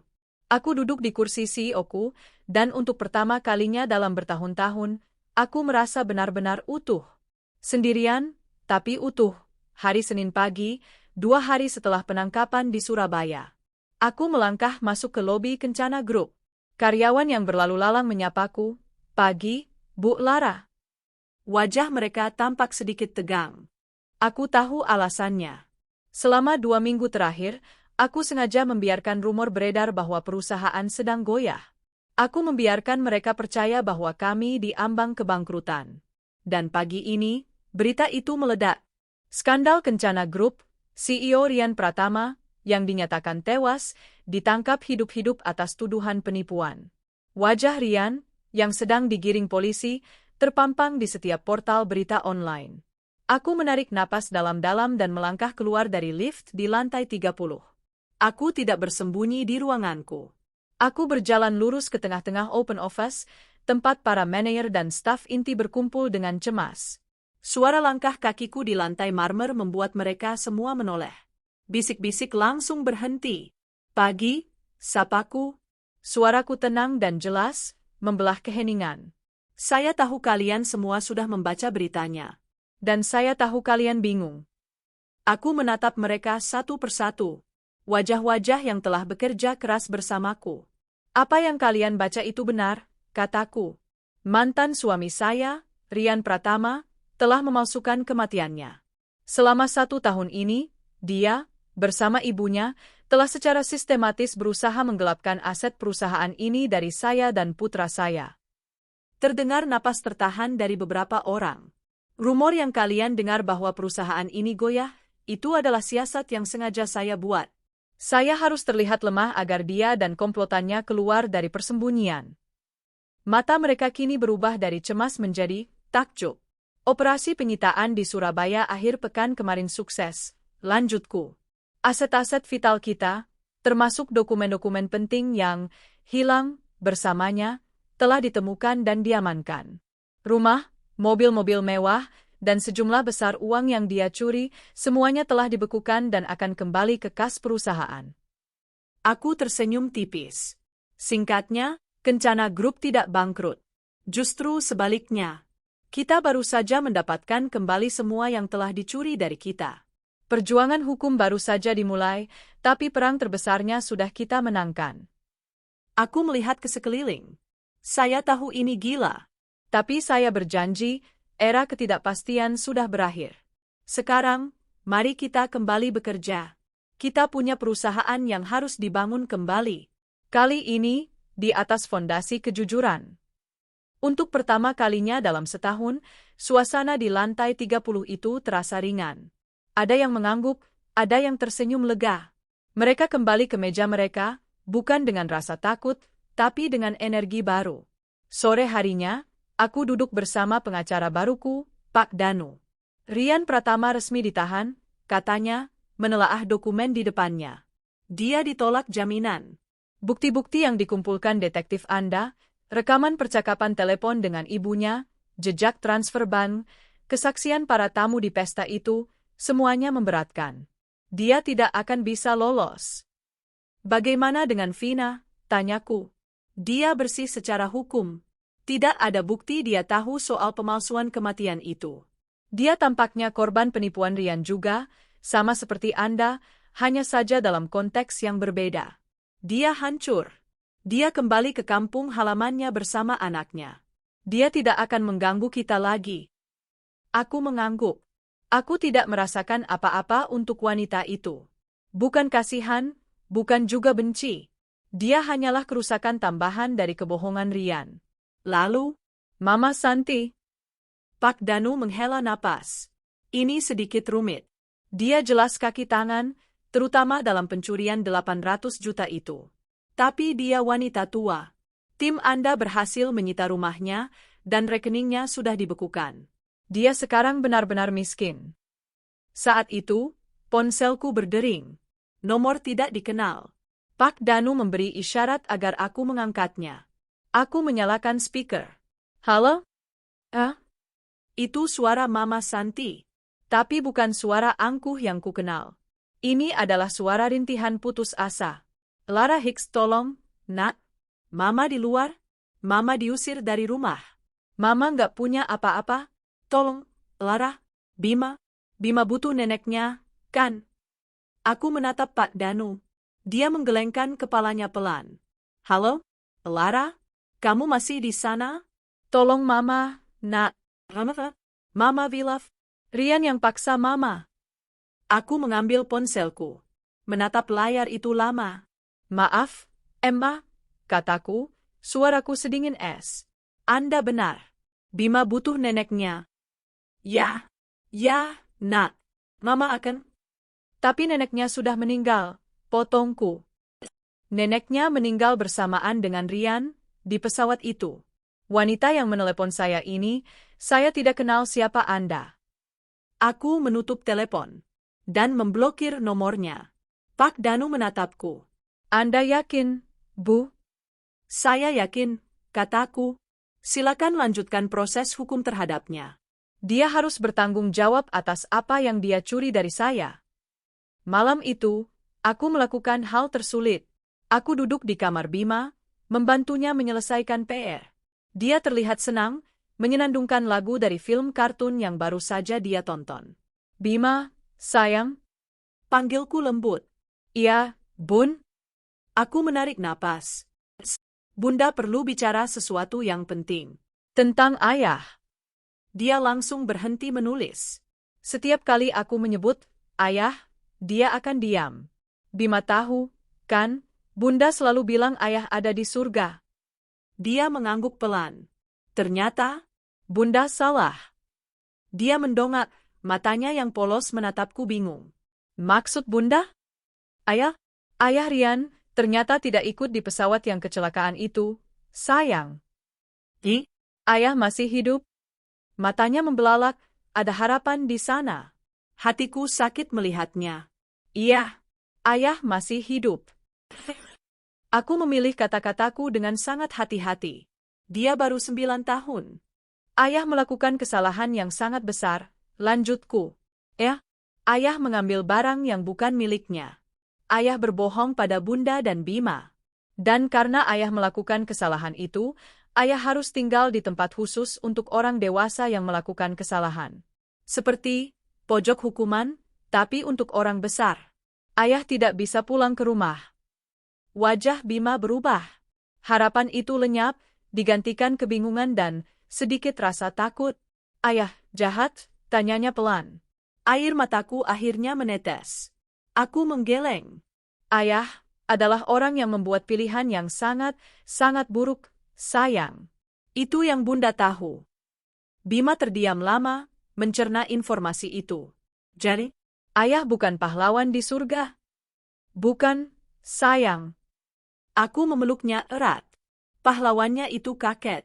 Pahlawannya itu Bima, yang sudah kuat sekali setahun ini. Dan pahlawannya itu Bunda. Bima tidak menangis. Dia hanya memelukku kembali, sangat erat. Bima sayang Bunda, bisiknya. Bunda lebih sayang Bima, jawabku, air mataku membasahi rambutnya. Aku tidak tahu apakah aku sudah melakukan hal yang benar.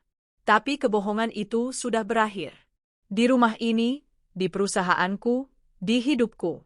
Tidak ada lagi kebohongan. Hanya ada aku, Bima, dan masa depan yang harus kami bangun kembali di atas puing-puing kejujuran yang menyakitkan 2 tahun. 2 tahun telah berlalu sejak hari di mana aku menghancurkan pesta ulang tahun itu, hari di mana aku mengambil kembali hidupku dari puing-puing kebohongan. Aku berdiri di depan jendela kaca ruang kerjaku di lantai 30. Tapi ini bukan lagi ruang kerja yang sama. Ini adalah Kencana Group yang baru. Setelah skandal itu meledak, aku tidak bersembunyi. Aku mengadakan konferensi pers.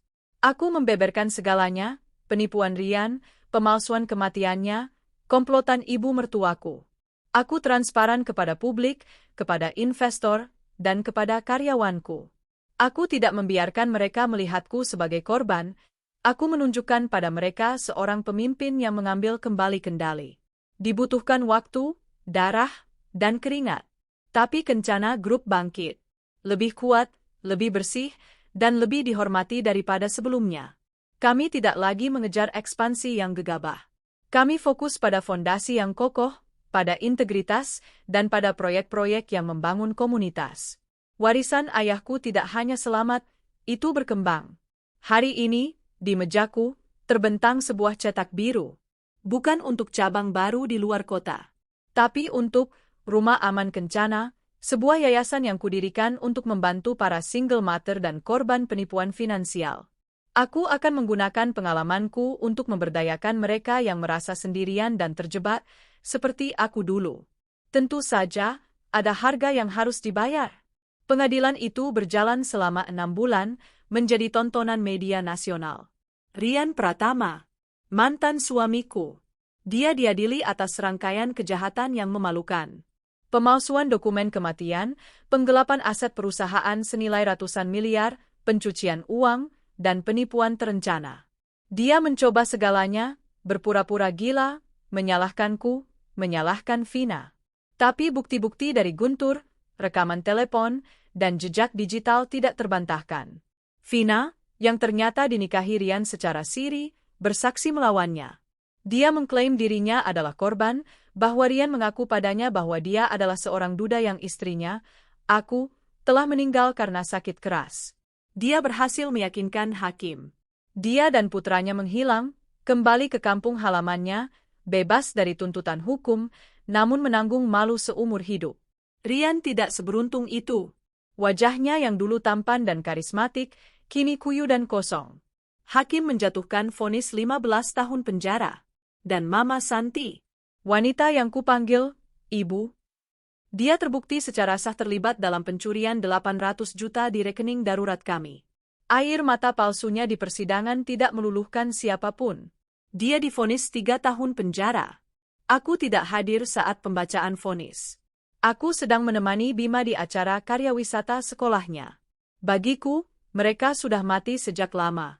Penjara hanyalah formalitas. Sore itu, aku pulang lebih awal. Rumahku tidak lagi terasa sepi atau dingin. Rumah ini penuh tawa. Bunda sudah pulang. Bima, yang kini berusia 11 tahun, berlari menuruni tangga. Dia tidak lagi anak kecil yang kebingungan. Dia tumbuh menjadi remaja yang cerdas, tangguh, dan sangat penyayang. Dia lebih tinggi, suaranya mulai berat, tapi pelukannya masih sama eratnya. Hei, jagoan, kataku, mencium puncak kepalanya yang wangi sampo. Gimana sekolah hari ini? Biasa aja. Tapi lihat, Bun.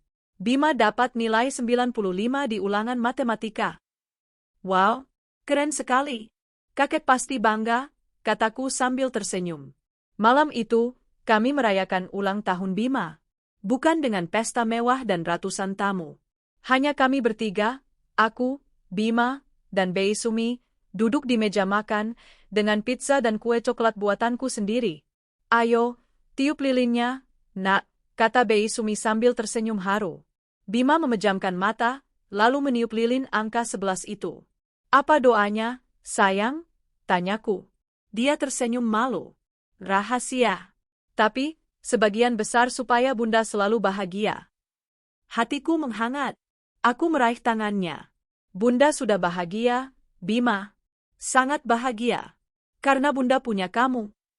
Kami menghabiskan sisa malam itu dengan bermain monopoli, tertawa terbahak-bahak saat Bei Sumi berhasil membeli semua properti mahal.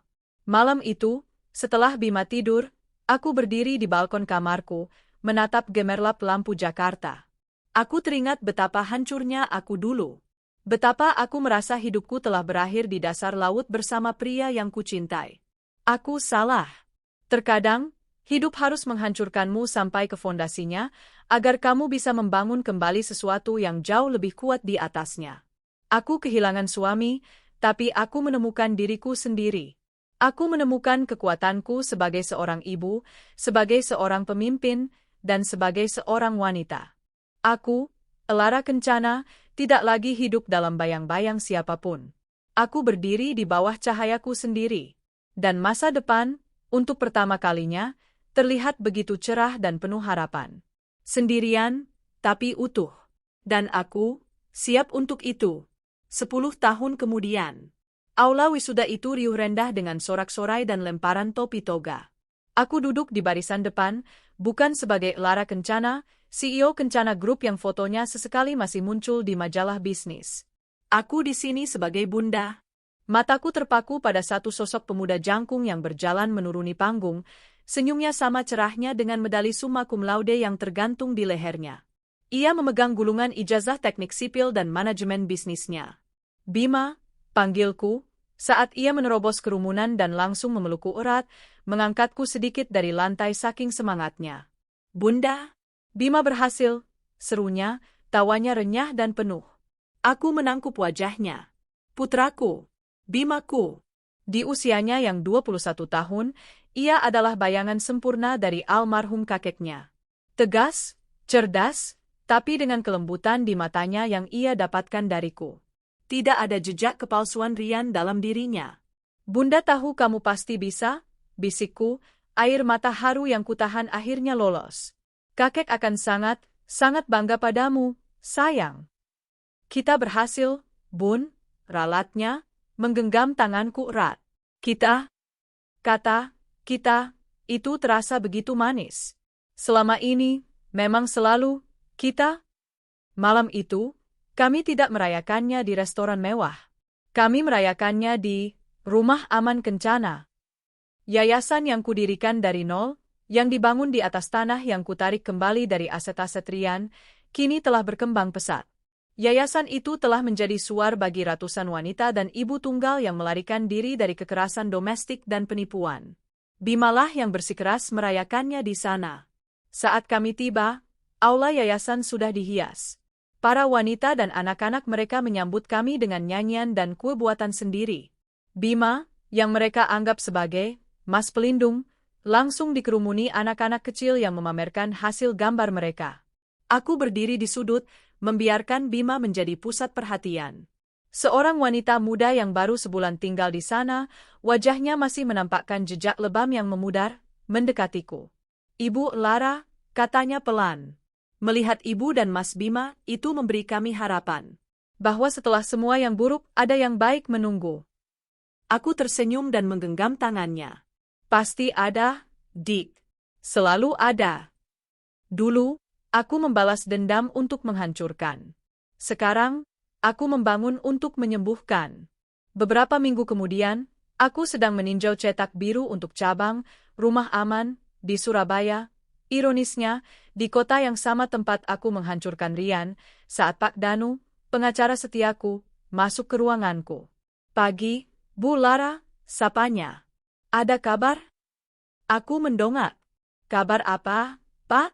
"Jangan bilang soal tender pelabuhan itu." "Bukan, Bu." Dia duduk. "Ini soal masa lalu. Bapak Rian Pratama dibebaskan bersyarat minggu depan. Dia sudah menjalani 12 dari 15 tahun masa hukumannya." Sunyi sejenak. Kopi di cangkirku sudah mendingin.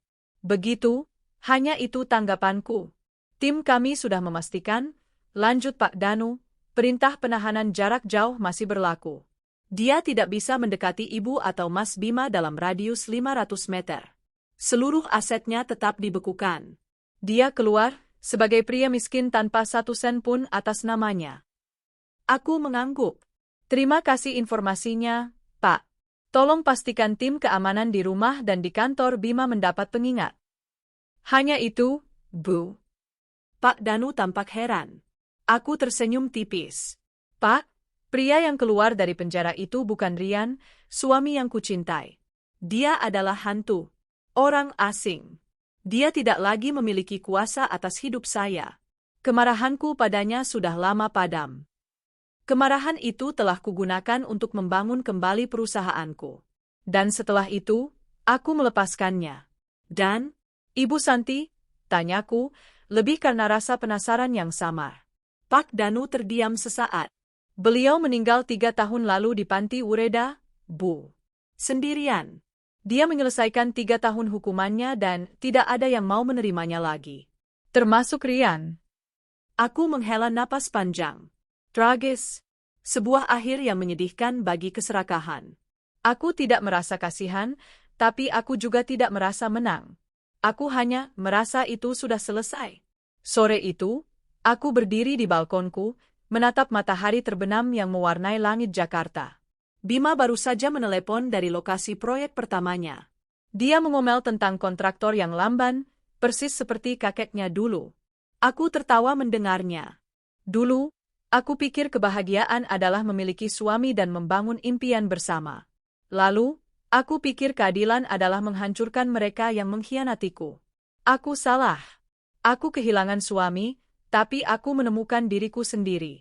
Aku menemukan kekuatanku sebagai seorang ibu, sebagai seorang pemimpin, dan sebagai seorang wanita utuh yang tidak butuh sandaran. Warisan ayahku bukan hanya Kencana Group. Warisan yang sebenarnya adalah ketangguhan. Dan warisan itulah yang kini kulihat mekar sempurna di dalam diri Bima. Aku, Lara Kencana, tidak lagi hidup dalam bayang-bayang masa lalu, baik itu cinta maupun dendam. Aku berdiri di bawah cahayaku sendiri, utuh, dan damai.